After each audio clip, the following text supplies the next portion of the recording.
दोस्तों, आज की कहानी है सासू माँ मैं भी गरम खाना खाऊंगी, बासी खाना नहीं खाऊंगी। दोस्तों, कहानी शुरू करने से पहले अगर आपने हमारे चैनल को सब्सक्राइब नहीं किया है तो सब्सक्राइब कर लीजिए ताकि आपके पास पहुंचे हर नया वीडियो। मम्मी, आप मेरा जूठा खाना क्यों खाते हो? दादी, दादा या पापा क्यों नहीं खाते? 4 साल के छोटे से वंश के मुंह से ऐसी बातें सुनकर मैं हैरान रह गई। जब मेरा छोटा सा बच्चा ये बात नोटिस कर सकता है तो घर के बाकी के सदस्य क्यों नहीं?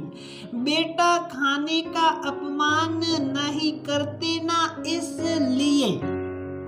और आप अपना पूरा खाना खा लेंगे तो मुझे आपका जूठा खाना नहीं पड़ेगा। अब से पूरा खाना फिनिश करोगे ना? प्रॉमिस? हाँ मम्मी, प्रॉमिस। अब से मैं पूरा खाना खाया करूँगा। ऐसा नहीं है कि मुझे अपने बच्चे के जूठा खाना खाने से ऐतराज था। कभी कभी होता था, मैं खा लिया करती थी, पर ना चाहते हुए भी धीरे धीरे वो मेरी आदत बनती चली गई। एक दिन ऐसे ही वंश का बच्चा खाना फेंकने के लिए मैं किचन में रख आई। उस दिन मेरा मन नहीं था। सासू माँ ने देख लिया और कहा, बहू इतना खाना बर्बाद करोगी तो कहाँ से इतना आएगा? मेरा बेटा कमाता है और तुम फेंकती हो। अपने बच्चे का ही तो है माँ जी वो।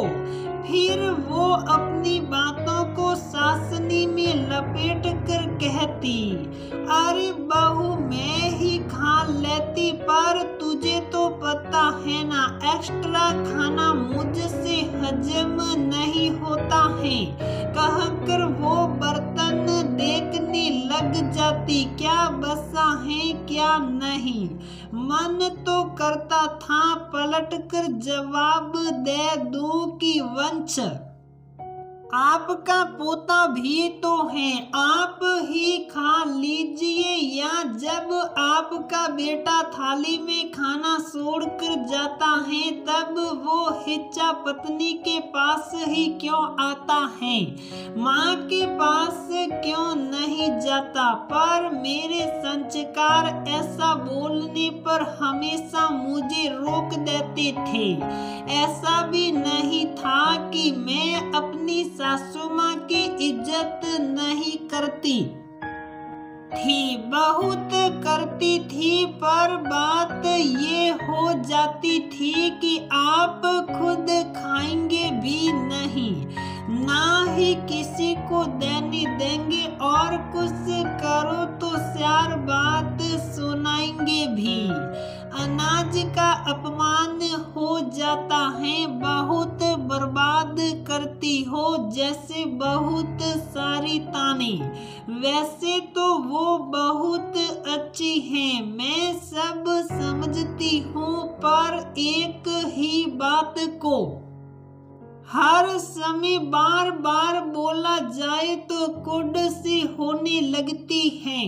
उस दिन के बाद से मैंने बहुत कम मात्रा में खाना लेना शुरू कर दिया। मैं कितना भी कम करती, वंश पता नहीं क्यों आखिरी के 2-4 निवाले खाने में मुझे बड़ा परेशान करता।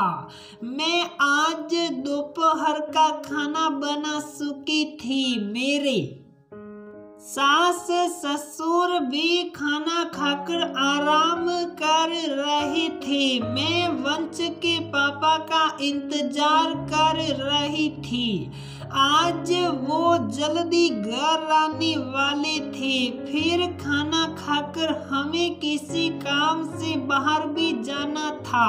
पता चला कि जल्दी नहीं आ पाएंगे, शाम को ही आएंगे। मैंने अपना खाना खाकर इनका खाना रख दिया। शाम को हम बाहर गए। सासू माँ ने फोन किया, बहू चाट पकौड़ी लेते आना।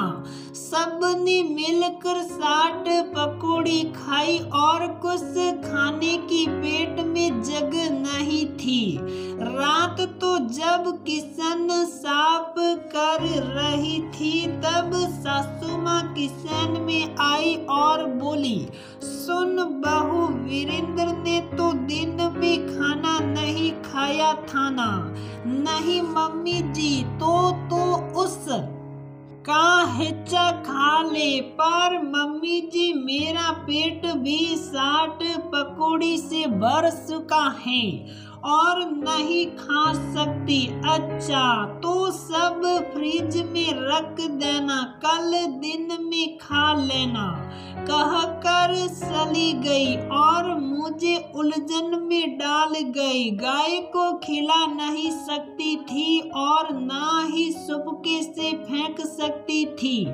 ऐसा करती तो उनको पता चल जाता, फिर वो शुरू हो जाती, बहू तुम खाना बहुत बर्बाद करती हो, तुम्हें खाना फेंकने की आदत हो गई है। घर में रहती हो ना, बाहर जाकर कमा कर देखो जरा, कितनी मेहनत से आता है। नहीं सुबह सुबह कौन अपना दिन खराब करे। मैंने थोड़ा बहुत खाना लिया, बाकी चुपके से डस्टबिन में डाल दी। सुबह मेरे पेट में दर्द होने लग गया, उल्टियां होने लग गई, बुखार भी चढ़ आया। डॉक्टर ने कहा बासी और ज्यादा खाने की वजह से ऐसा हुआ।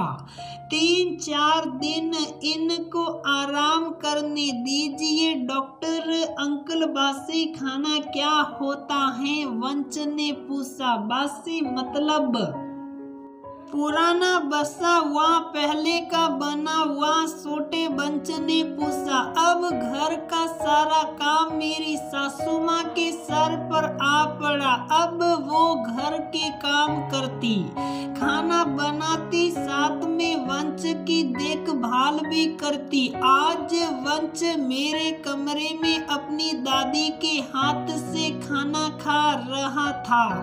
उसकी दादी कभी चिड़िया तो कभी कौवा कह कर उसके पीछे पीछे दौड़ दौड़ कर खिला रही थी, पर वो ठहरा नटखट। आखिरी के निवाले में फिर अड़ गया। मैं नहीं खाऊंगा दादी, मेरा पेट भर गया। 2 चम्मच बाकी थे, खा ले मेरा प्यारा बेटा। वंश बार बार मुंह अपना घुमा लेता। अरे दादी, आप ही खा लो, मम्मा तो मेरा बच्चा हुआ खाना खा लेती हैं, तो आप भी खा लो। नहीं नहीं, मुझे बचा हुआ खाने का आदत नहीं है, जाकर तो अपनी माँ को ही खिला। मैं सब जानता हूँ, आप इसलिए नहीं खा रहे ना। आप भी मम्मी की तरह बीमार पड़ जाओगे। अब सासू माँ का मुंह अब देखने लायक था। शायद उनको अपनी गलती समझ आ गई थी। उस दिन के बाद से उन्होंने कभी भी बचा हुआ खाना अकेले खाने के लिए नहीं कहा। अगर खाने लायक हो तो साथ में खा लेती, और अगर इच्छा नहीं हो तो गाय को डाल देती। वैसे तो मैं भी खाना हिसाब से बनाती, पर कभी कभी थोड़ा ऊपर नीचे हो ही जाता था। खैर जो भी हो, बस एक यही आदत मेरी सासू माँ की मुझे खराब लगती थी, पर उन्हें वो बात समझ में आ गई।